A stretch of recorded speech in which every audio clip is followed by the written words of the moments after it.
People will resist it. It's true. Google the Arab Peace Initiative, 2002. Google it. Camp David Accords, 2000. What happened with the Clinton parameters, 2001? I'll tell you what happened. I'll tell you what happened. You know what? I'll tell you what happened. I'll tell you what happened. The former Israeli Foreign Minister, Shlomo Ben-Ami, who was there at Camp David, do you want to know what he said? He was there at Camp David. This is the foreign minister who made the Camp David offer. He said, if I were Palestinian, I would have rejected Camp David as well. You know why? Because he recognizes that Israel insisted on keeping the major West Bank settlement blocks that make a Palestinian state impossible. That's not true. That's the fundamental problem here. You don't treat Palestinians as equal human beings, and you reserve the right to steal their land, and that's why you're interrupting me, because you can't handle the truth. That's the problem here. Stop being a supremacist, stop stealing land, and you can have peace. Buckle up, y'all, because this is about to get really explosive. Fleur, Hassan, Elica stepped into Piers Morgan's stage, armed with the same old defenses of Israel policy. But Aaron, who's on the far right, isn't having it. He doesn't just push back, he obliterates, dismantling the mainstream narrative with historical truth and undeniable fact. While the opposition classically scrambles with interrogations, distractions, and outright distortion, Aaron and Wajahat will drop bombshells that expose the raw, unfiltered reality of the conflict. This isn't just a debate, it's a clash between truth and propaganda. Once you see what Aaron reveals, you'll never look at the issue the same way again. Get ready. This is a history in the making. Piers, just go to 2024. Can I just say one quick thing? Okay, let me bring in Wajahat, please. Just one quick thing. One quick thing. Let's go to 2024. Let's just go to this year. Yes. Who has rejected 2 states? Prime Minister Benjamin Netanyahu. Who has crossed every single one of President Biden's lines? Netanyahu. Who has said he's going to continue occupying the West Bank? Netanyahu. Who has said he's going to continue expanding settlements? Netanyahu. Who has put the worst, most extreme, radical, right-wing members of the Jewish public in his cabinet? People like Ben Gvir and Smotrich are openly genocidal. Prime Minister Netanyahu. Who has continued bombing civilians, like you mentioned, Piers, right? Told these Palestinians to go to the south, it's a safe zone, and bomb that safe zone? Netanyahu. There has been a peace deal on the table. President Biden announced it in the summer. He said it was Israel's plan. He said ceasefire, return of hostages, humanitarian aid. Who has rejected it since June? Netanyahu. Who is protesting Netanyahu? The family members of the hostages, because they realize he does not care. He does not care. And who is actually protesting this war in Lebanon?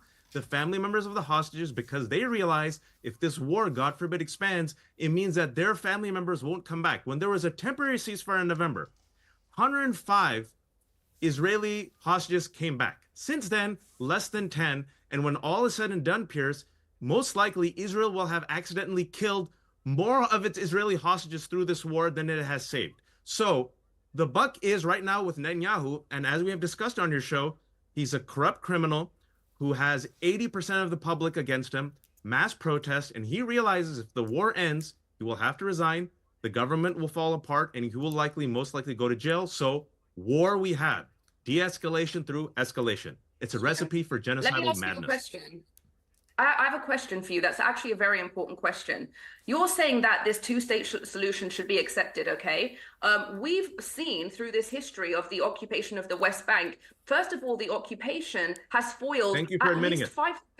Wait. At least 500 terrorist attacks in 2022. Now, before the Second Intifada, there were actually no checkpoints, okay? There were no checkpoints. And then after the Palestinians rejected the Camp David summit, which actually offered to remove the entire occupation, the settlements offered 2 states, no, it okay? Didn't. That's such a lie. No, okay, even Israeli leaders don't say that. Even Israeli leaders don't. You're lying through your teeth. And there were checkpoints too, by the way. You don't interrupt. After that, there was a second intifada. There was a second intifada that killed over 1,000 Israelis in Tel Aviv, and then the checkpoints were installed. Okay, so my question to you is that you want to end the occupation. Everyone wants to end the occupation. What is happening? In fact, one of those proposals was that the PLO would help to foil terrorist attacks going into Israel. You know why that's so important? Because of the topography of the land, where the West Bank is on a higher plane, okay, which is strategically at an advantage to throw rockets into Israel. And so Israel asked the PLO to collaborate with the Shin Bet to prevent those terrorist attacks happening. Now, you want a two-state solution. Let me ask you, from the jihadist perspectives, where is their commitment to stop the terrorism if the occupation is removed? Just like it was removed from Gaza, and then instantly Hamas started firing rockets back into Israel. Yeah, okay, you see, so let me put that to Wajahat, because I think it's a reasonable question, because even if Israel did everything that you urge them to do, you're still left with Hamas and Hezbollah, two terror groups who are wedded via their charter. It's explicitly stated in both cases that they are wedded to the eradication of Israel. Nothing changes just because Israel decides to say, Hamas we changed end the its charter, occupation, Piers. we end Hamas this, we changed end its that. charter, We Piers. give you everything you want. No, It's not going to change the ideology of No, people it that want to didn't. destroy them, is it? Or is it? Are Hamas and Yeah, so Hezbollah it's a suddenly good going to go, question. you know what? Thanks very much. We're now going to have peace. Makes no sense. It's a good question. It's a good They're question. living in La La Land. Ending if they the think that's what's occupation. going on. I'll answer. Let it Wajahat in good answer, faith. yeah. I've always tried to answer in good faith. Ending the occupation will be the game changer. Giving people freedom will be a game changer. Everyone, every single person on earth that has ever been occupied has resisted the occupation. As you have seen, look, they first went after PLO. PLO got weakened. Then Hezbollah came. Suppose they destroy Hezbollah, which they won't. Suppose they'll destroy Hamas. It's been a year. They won't. It's the idea of a resistance. And I agree with you. They're acting in a way which is terroristic and also commits war crimes. The idea will persist as long as you keep occupying. The one thing Israel has never done is stop the occupation. And number two, throughout its entire history, especially even after Oslo, you know what's it's increased? Illegal settlements in the West Bank. What's the excuse? Hamas doesn't run the West Bank. It is expanding the West Bank settlements. And for those who don't know it, imagine like Swiss cheese, right?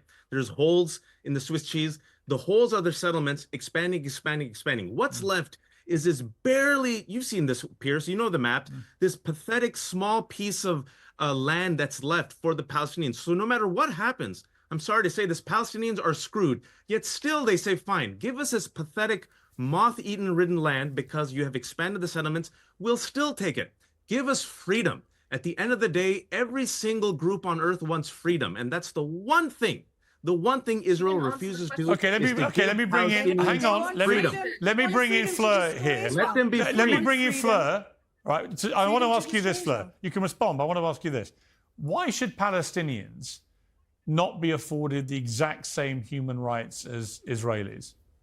They want their land, or do they want to be part of Israel? That's my question to you. No, I've asked you a question. Why should they not? You've asked. Why should they not, in principle? Do they want their own state? Why should they, my question is, Fleur, do they want answer the this question. state? Why should they not be entitled to the same human rights that you have and that I have? They should. But they don't have them. Shouldn't. Well, one second. They Let's absolutely talk should, about but they need Oslo, to because we're respect their talking. commitment Let Fleur We're talk. talking like we're talking as if Israel hadn't tried 5 times already to create a state. That's how we're talking here. So what happened in Oslo? In Oslo, Yes, because it's the not West true. They Bank, haven't. Judea and They never have. Samaria. Okay, 1 second, rape denier. read something. In You Judea need to and read Samaria, Judea and Samaria was split into area A, B, and C. The majority of Palestinian cities, where the majority of the Palestinian population live, are in area A's and B. The areas that we're talking about, really about Swiss cheese and all these metaphors that you all like to use, is area C, where the least amount of Palestinians live. Now, if they really wanted autonomy, and Tony Blair was here for about 10 years trying to create state institutions, and he failed. Why did he fail? Because you either have murderous terrorist groups or you have corruption. Why did Khania have $4 billion? Why does Mahmoud Abbas have private jets? Why are his sons billionaires? Why? Because all of the money that the West has given these entities, these government entities, to create a state, to start creating state institutions, to do better for their people, to create an economy, all of that has gone into the pocket. So what do we have? We have a Palestinian leadership which is either believes in the destruction of the state of Israel, or the ones who don't, they just steal. So what are you left with? I really want a Palestinian Mandela. I really want a Palestinian Gandhi. I want to live in peace. I don't want to rule in other people, and nobody in Israel does. But what do we get every time we try to give a territorial compromise? We get terror cells and murder. What happened after the 2000 Oslo deal? What happened? What happened was the Second Intifada, with thousands of people, Jews and Arabs, in the city of Jerusalem, in my city, dead on the street, terrorism in cafes and in buses. Why did that happen? If the terms weren't great, then why didn't Arafat continue negotiating? And I'll tell you this, and I'll repeat it again, because the problem of this conflict is not that a Palestinian state doesn't exist. It's that a Jewish state exists, and they've never, ever ideologically accepted it. And why do I know? Because they keep telling me. Because they have charters, because that's their constitution. Do you have Google? And that's the educational system. And that's the media. Enough with Google. Don't you read anything else? All right, listen. Yeah, Google Arab League Peace Initiative. Okay, listen. Google Arab League. That's Aaron, the Arab League offering And the Israel full Palestinians normalization, Hang on, against the everyone. occupation. Abraham Accord, If you want the to talk about Palestinians Palestinian rejected that Mandelas, too. excuse me. If you want to talk about Palestinian Mandelas, they exist. For example, in March 2018, Where are they? thousands of Palestinian Mandelas marched peacefully in Gaza in the Great March of Return, calling for their basic rights. What did Israel do? It gunned them down with snipers, maiming people, They were paralyzing them. Hamas That's the Palestinian terrorists who Mandela. were- they were they're not- people of Oh, Gaza you're saying who've that been the besieged for Palestinian decades, Mandelas wanting their in basic Hamas? rights. Are you saying the You have Palestinian com- you Mandelas have in Hamas? complete- Have you ever been to Gaza? Honestly, you people are They're talking the like people. armchair Yes, I have been to activists. Gaza. Yes, I have. Okay, sure. I have been to Gaza actually, and You know I've what? met I the can people answer your there. question. who wanna Lucky you're live not their a woman lives. then. They've never been Confused. given the chance. Okay, can I talk now? No, they've Can I never talk been now? given the I've chance. been to 2005 never Gaza. gave them that chance. Stop infantilizing the Palestinian leadership and the people. I'm going to talk now. I'm going to speak now. You've had your time to speak your propaganda. I'll say it again.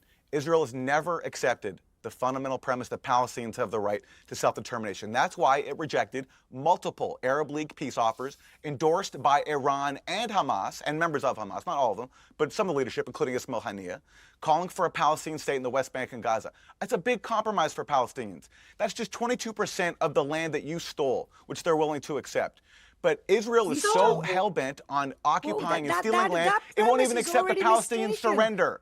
You don't want a That's- Palestinian what Mandela. surrender? You What want to surrender? keep subjugating Palestinians. What and are you talking about? You're living in is your own us planet against where us. Islamic fundamentalism does not exist in your planet.